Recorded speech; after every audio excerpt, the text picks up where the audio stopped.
Bienvenue. Aujourd'hui, on plonge dans Le Petit Paysan de Slemia Bentaoud. C'est un récit autobiographique assez fort, hein, Oui, tout à fait. Il nous emmène vraiment dans l'Algérie rurale de son enfance, de sa jeunesse. avec des thèmes puissants, les souvenirs du jeune berger, la vie simple, les traditions, la guerre aussi. La guerre d'indépendance, bien sûr. Et puis le contraste entre la campagne et la ville, l'Algérie d'après. Beaucoup de choses. Exactement. Notre but, c'est un peu de saisir les moments clés, les réflexions qui marquent dans ce témoignage. Un témoignage à la fois personnel et historique, finalement. Alors, commençons peut-être par un souvenir d'enfance qui frappe tout de suite. Ses premières chaussures. Rouges, il a 3 ans. Ah oui, les chaussures rouges. C'est un détail très fort. Un cadeau pour l'Aïd, c'est ça, mais aussi une récompense parce qu'il gardait les troupeaux. Il raconte la joie de laisser son empreinte. La fierté aussi, j'imagine. Et la protection contre les épines, les dangers du chemin. Oui, c'est ça. Et il y a cette petite anecdote touchante de la mesure du pied avec un simple fil de laine. C'est incroyable. Et ça montre bien la puissance symbolique d'un objet aussi simple dans ce contexte. Comment ça, la puissance symbolique? Ben, pour un gamin d'un milieu modeste, rural, à cette époque, recevoir un objet manufacturé comme ça, c'est énorme. C'est peut-être un premier contact avec un autre monde, non? Une sorte de marqueur social? Oui, et peut-être un début d'autonomie, d'individualité qui se dessine. Fascinant. Et ce cadre de vie, il est aussi marqué par des figures familiales. Le père, notamment. Ah, le père. Une figure complexe, semble-t-il. Oui, décrit comme autoritaire, très attaché aux traditions. Il refusait, par exemple, de coopérer avec l'administration coloniale. Un organe de la tradition, comme dit l'auteur en citant Tocqueville. C'est ça. Et polygame aussi, 8 épouses en tout. Une mémoire impressionnante, mais une fin de vie difficile. Maladie, convoitise. Et ce mariage tardif, à 59 ans, avec une femme très jeune, présentée presque comme une transaction, ça en dit long sur les mœurs de l'époque dans ce milieu. Tout à fait. Et à côté de ce père, il y a la mère. La séparation à 5 ans, ça l'a marqué à vie. Oui, il parle d'une espèce d'orphelinat, ça a dû être terrible. Un arrachement. Même si le lien mère-fils reste fort, cette blessure est là. Et tout ça, on ne doit pas l'oublier, se passe sur fond de guerre d'indépendance. Oui, il évoque la peur, les visites nocturnes des militaires français ou des Kawas, les combattants algériens. Une ambiance de férocité. Une enfance sous tension permanente, en fait. Et cette enfance va basculer avec le départ pour la ville, à Ndefla.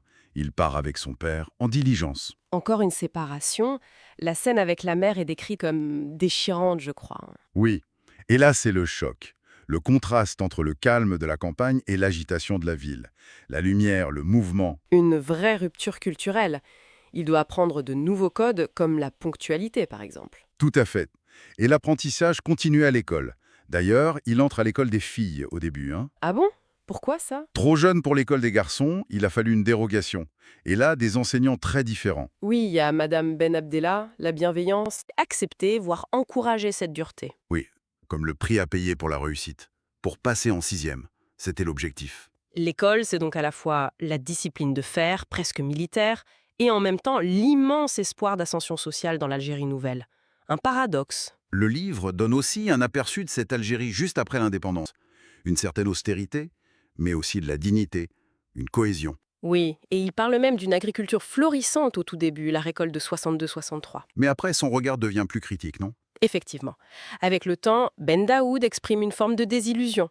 Il parle de la paysannerie marginalisée qui souffre le martyre selon ses mots. Il critique la perte de la vocation agricole du pays. Oui, il utilise des formules très fortes, disant que l'Algérie est passée de grenier de Rome à poubelle de la France. Il faut bien préciser que c'est son regard à lui, son analyse critique. Bien sûr, c'est son témoignage. Et au milieu de tout ça, comment il devient écrivain alors? Sur le tard, apparemment. Oui, à 54 ans, hein. C'est une phrase de son père qui aurait été le déclic. Porai tataru stylope, tu es fait pour la plume. Incroyable. Et son rapport à la langue est intéressant aussi. Français à l'école, puis il veut écrire en arabe, ça ne marche pas, il revient au français. Il trouve une sorte de paix avec ça via la traduction, semble-t-il.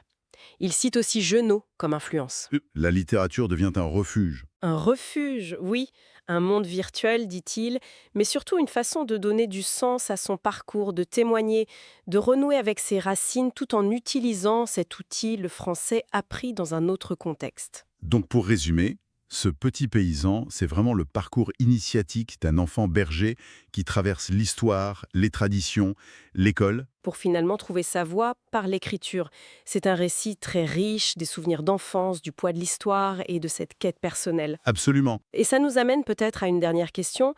Comment cette mémoire d'une enfance rurale, bousculée par l'histoire, devient une matière pour comprendre non seulement un individu, mais aussi un peu de l'âme d'un pays à un moment crucial? Une excellente question pour conclure.